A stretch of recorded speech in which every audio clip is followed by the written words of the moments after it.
Amen ke bazalwane. Amen. Ngibonga ke bazalwane uNkulunkulu ekseni omuhle kangaka bazalwane uNkulunkulu osithandayo. Ngiyayibuka bazalwane indaba kaNkulunkulu ekhathazeka ngomuntu.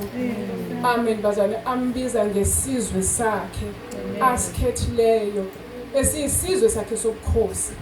Amen bazalwane uNkulunkulu uma ethi bayisizwe sakhe sobukhosi ilengxenye uNkulunkulu afuna ukubusa ngayo emhlabeni. Amen bazalwane siyambonga kuNkulunkulu ekseni asalekelele bazalwane uthi isizwe sinesizwe sinemithetho yaso. Amen bazalwane engathi uNkulunkulu besingamlalela ngesikhathi eshayisa imithetho yakhe phezulu kokuphila kwethu. Amen. Ukuze sibe nempumelelo endleleni yethu yokuhamba. Amen bazalwane kakhulu uNkulunkulu ufuna abantu abamsabayo. Ngoba ngisho ingane uma umzali ngamshaya indiva akulula ukulalela. Amen uNkulunkulu akasisize ke bazalwane kakhulu ukumesaba ukuze sikwazi ukuyilalela imithetho yakhe sithobele siyenze. uNkulunkulu anibusise ke ekseni. Amen bathandane sizoyezwini lenkosi ke. Amen bazalwane ekseni sizofunda izwi lenkosi abahluleli bazalwane uchapter 6. Amen bazalwane. Sibuka ke bazalwane indaba kaGideon. Amen bazalwane ebehleli ekuthunjweni uNkulunkulu emuhle bazalwane ngesizwe sakhe. Amen bazalwane. Sizofundani bazalwane uGideon chapter 6. Amen. Siqala ukufunda verse 11 bazalwane.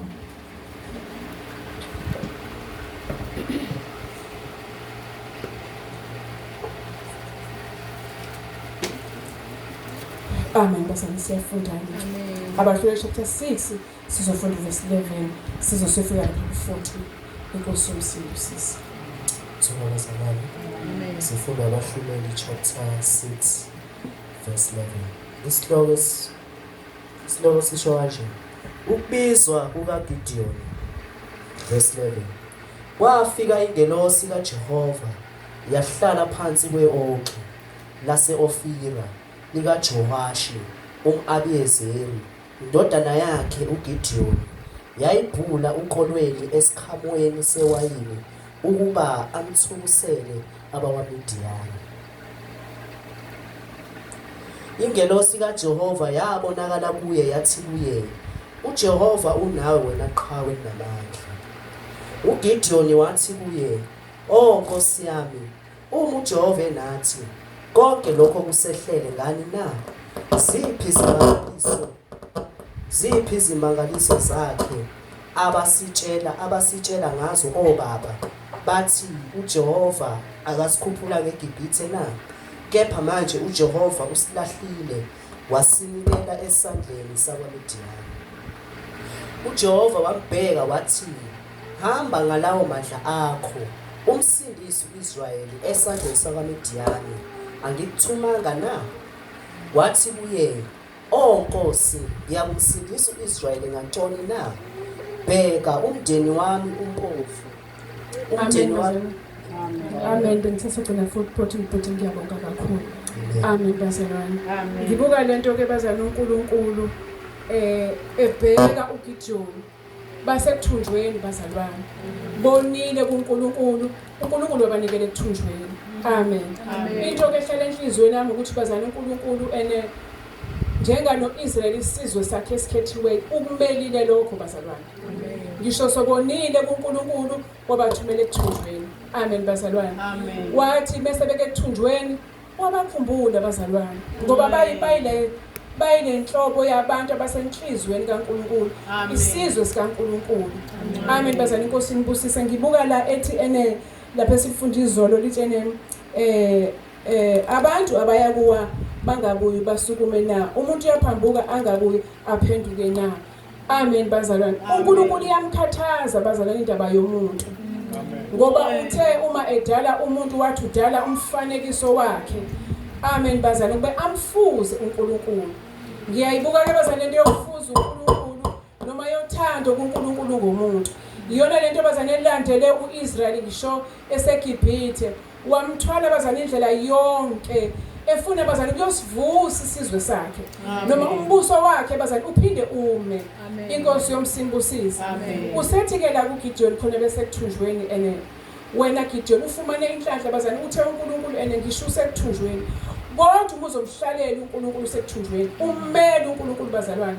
uNkulunkulu uyakhumbula abathandekayo. Ukhumbulile bazali uNkulunkulu ngoGideon abantwana bakhe besekuthunjweni. Kwamphatha kabuhlungu bazali ukuthi uNkulunkulu abantwana bakhe besekuthunjweni. Wafisa ukubakhumbula bazali abantwana bakhe abakhiphe kumaMidian abathumbileyo. Usiyamkhipha ke bazali uGideon. Usethi akahambeke ngalawa amandla anawo. Uthi ufumane umusa kuNkulunkulu uGideon kuNkulunkulu.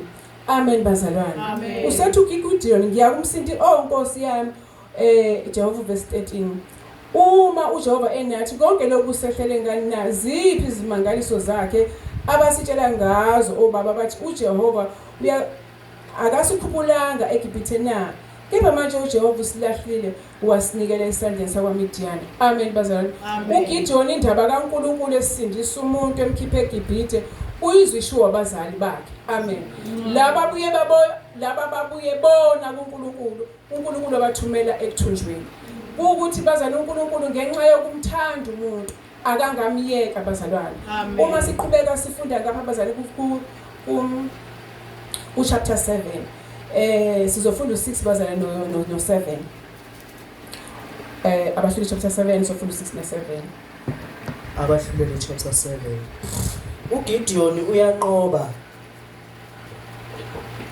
uGideon uyanqoba abakwaMidian verse 6.